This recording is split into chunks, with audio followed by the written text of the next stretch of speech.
Willkommen zu Frequent Trader TV. Mein Name ist Lars Korsten. Hier eine frisch gepresste Sendung für euch. Da ich zu dem Zeitpunkt, wo ihr diese Sendung schaut, wahrscheinlich im Flugzeug sitzen werde, ich denke mal nicht nur wahrscheinlich, sondern ganz sicher, der Flug soll um 9:41 Uhr San Diego Zeit losgehen. 10 Uhr deutscher Zeit, 10 Uhr California Zeit wäre 19 Uhr deutscher Zeit. Deshalb nehme ich das vorher auf, damit wir da keinen Stress haben, auf das schlechte Wi-Fi im Flughafen angewiesen sind. Und ihr seht, wie es hier nachmittags aussieht. Themen, die ich für euch frisch gepresst habe, nichtsdestotrotz. Emirates, die haben Slots bestellt, aber nicht, die haben keine Genehmigung bis jetzt. Klären wir nochmal auf drüber, gucken wir uns an. Dann haben wir das Thema Telefonie, Videotelefonie im Flugzeug jetzt mit Lufthansa Group Starlink, dem größten Starlink-Kunden überhaupt, was Aviation angeht. Das schauen wir uns auch mal an, ob es da eventuell ein Thema gibt. Wir erinnern uns an die Etikette im Thema Mobilfunk, ne? Als es die Telefone gab. Ups, da treten wir einfach mal hier gegen. Und dann Turkish Airlines, da gab es Self-Upgrader, Leute, die sich selber in die Business Class gesetzt haben auf dem Flug, wo man echt fragt, Leute, seid ihr noch normal? Gucken wir mal auch, wie das Ding ausgegangen ist. Und United Airlines hat einen Coastliner. Der Coastliner ist hier in Kalifornien eigentlich die Bahn, die irgendwie so Coastline, die halt an der Küste entlang geht. Aber was will United damit uns sagen mit dem Airbus 320er, der da auch die Beschriftung hat? Gucken wir uns auch an. Ihr denkt trotzdem dran, den Kanal zu abonnieren, die Glocke anzumachen, ein Like dazulassen, aber auch auf School zu kommen, nett zu mir zu sein, mich so zu unterstützen. Und heute ist ja Samstag, ich habe auch eine Sendung für euch zum Thema Kreditkarten. Thema kann ich euch auch verraten, ist ja auch relativ fresh gepresst. Ne? Und zwar ist dort das Thema, warum 2026 für US-Kreditkarten ein hartes Jahr wird, wie lange nicht mehr. Aber wir haben für alles eine Lösung. Also, jetzt geht es mit dem ersten Thema los, Emirates. Und zwar ist es so, Emirates versucht ja seit fast 30 Jahren Flüge nach Berlin zu bekommen. Bloomberg ja meldete ja, dass Berlin ab Dezember 2026 starten möchte, also fast noch ein Jahr hin. Und ja, das Verkehrsministerium sagt, gibt kein grünes Licht. Haben wir nicht drüber gesprochen, also zumindest nicht genehmigt. Und es gibt lediglich einen Slot-Antrag, um vorbereitet zu sein. Da gibt es ein lustiges Zitat. Und zwar sagt der Emirates-Sprecher, das ist ein routinemäßiger Schritt. Um bereit zu sein, sollten die erforderlichen Flugrechte erteilt werden. Tada! Also auch hier natürlich dann noch nicht. Ja, Emirates möchte hier in Berlin ja das 5. deutsche Ziel haben. Haben wir lang breit in der gestrigen Sendung besprochen. Und da muss man natürlich dann ehrlicherweise sagen, ja, das macht durchaus Sinn. Weil es gibt nämlich eine Sache, die ich gestern nicht gesagt habe. Und zwar ist das von der DLR, die haben eine Studie gemacht. Und zwar würde dieser Flug 500 neue Jobs bringen. Ja, hört, 140.000 zusätzliche Passagiere und 55.000 mehr Übernachtungsgäste nach Berlin. Das sind die Zahlen. Krass, oder? Berlin hat ja auch extrem schwache Langstreckenverbindungen. Das heißt also, die wären wahrscheinlich sehr, sehr happy, wenn sie das so bekommen würden, wie wir das antizipieren. Ich glaube, wie ihr auch kommentiert habt unter den Texten oder wie wir in Calls danach hatten, sagt ihr, Emirates ist ein geiler Scheiß und Lufthansa soll mal gucken, wo sie hinkommen. Heißt also, da muss man halt gucken. Und dann ist auch ein interessanter Ansatz in diesem Papier. Emirates teilt Ost- und Westdeutschland wieder und sagt, 180 Flüge gehen nach Westdeutschland. Ostdeutschland nur eine Handvoll. Lufthansa warnt natürlich für den Golf-Carriern. Also im Prinzip verkauft uns das Ganze als Aufbau Ost. Und da könnt ihr ja was dazu sagen, ob ihr das so seht. Und deshalb auch die Sache so in der Frage des Tages nochmal manifestiert. Und die verweigerten Verkehrsrechte stehen konträr zum Ziel der Bundesregierung, die wirtschaftliche Entwicklung Ostdeutschlands zu fördern. Seht ihr das auch so? Was haltet ihr davon? Also sollen sie endlich diese ganze Strecke erlauben, ja oder nein? Könnt ihr ja mal beantworten. United Airlines hat einen Coastliner und Coastliner ist ja für mich hier in Kalifornien im Prinzip an der Küste entlang. Aber United sieht das etwas anders. United sagt, ja, der Coastliner ist vielleicht auch von der Ost- an die Westküste und zurück an die Ostküste.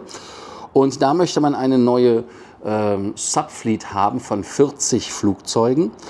Airbus A321 Neo und die sind speziell für diese Transcon-Flüge, also die transkontinentalen Flüge von Westküste an die Ostküste oder an die Ostküste an die Westküste zurück.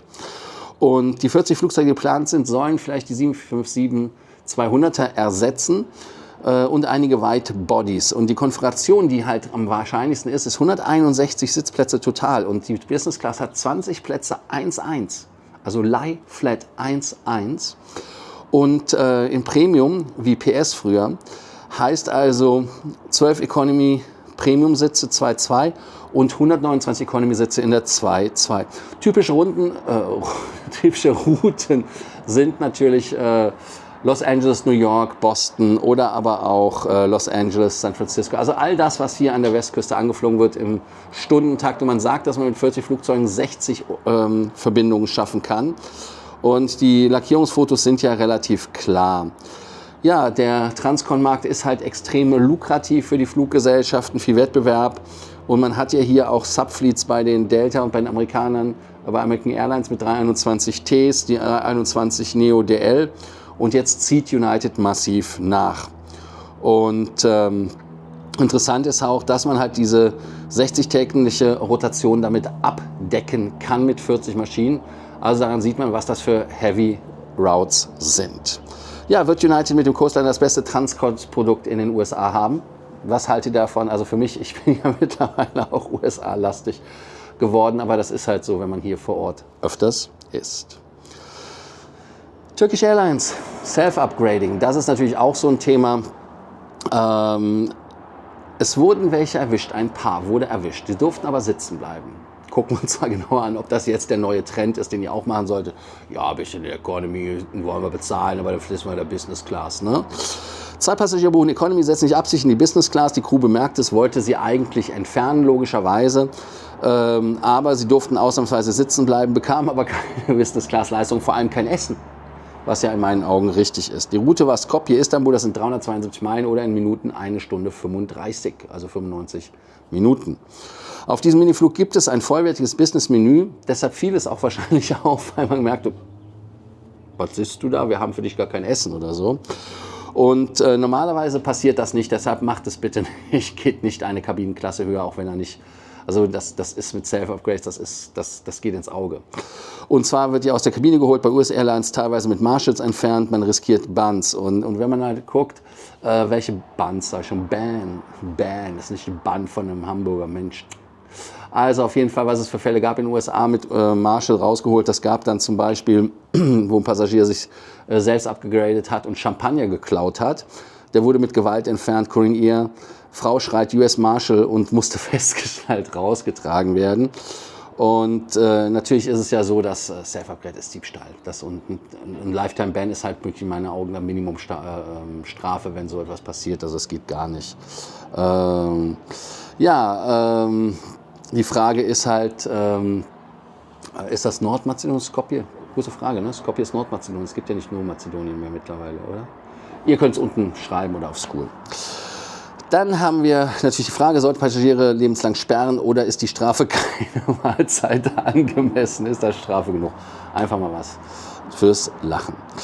Ja, es gibt jetzt eine Starlink, die pathologischerweise auf der Lufthansa Group, und zwar die Lufthansa hat ja Starlink und da muss man natürlich die Frage stellen, mit dem kostenlosen High-Speed-Internet ist ja alles möglich, Voice-over-IP ist möglich, Zoom-Telefonie, alles, also geht wunderbar, ich kann das super machen mit meinem Starlink-Dish und da ist die Frage natürlich, kann man das im Flugzeug machen? Damit sind ja Videocalls, Teams-Meetings problemlos möglich. Lufthansa, Qatar, United Airlines, alle testen integrierte Starlink. Dann haben wir noch die Freunde von Starlink bei den Air Baltic positive Themen. Aber wenn jeder telefoniert oder Zoom-Meetings führt, dann ist das natürlich eine massive Störung, gerade auf Nachtflügen, wo die Leute schlafen wollen. Dann ist das natürlich ein Problem, denn Qatar Suite Passagiere auch ohne Kopfhörer unterwegs sind. Dann hörst du noch beide. Du weißt zumindest, wie es im Gespräch, worum es geht. Und da ist es alles, im Prinzip gibt es 2 Möglichkeiten. Früher war es bei Lufthansa ja auch so, die haben die Ports einfach gesperrt. Wie war es? Connection bei Boeing, wie das hieß. Die andere Variante ist, leise sprechen, Headset, Crew darf einschreiten, als Option B regeln. Oder dann halt als C, zonenähnlich wie so ein Bahnruheabteil oder sowas. Oder man sagt einfach, macht, was ihr wollt. Da bin ich mal gespannt, was ihr da so sagt. Man kann jetzt natürlich sagen, dass das jetzt ein Thema ist, weil Flugzeuge ja so ein Hort sind Und ich habe persönlich ja auch immer wieder gesagt, bei Flugzeugen zum Beispiel, ja, hier kann ich mein Internet abschalten, aber wenn man so Langstrecken fliegt, ist es schon ganz schön, Internet zu haben, dass man noch ein bisschen recherchieren kann, die Sendung vorbereiten kann, so wie ich zum Beispiel die Sendung für morgen wahrscheinlich im Flieger sogar aufnehmen werde. Tagsüber, versteht sich. Also da könnt ihr natürlich das sagen. Also welche Regeln sollten festgelegt werden, welche Regeln sind aus eurer Sicht da sinnvoll? Kann man jetzt sagen, vielleicht so, ja, du kannst ja zuhören. So.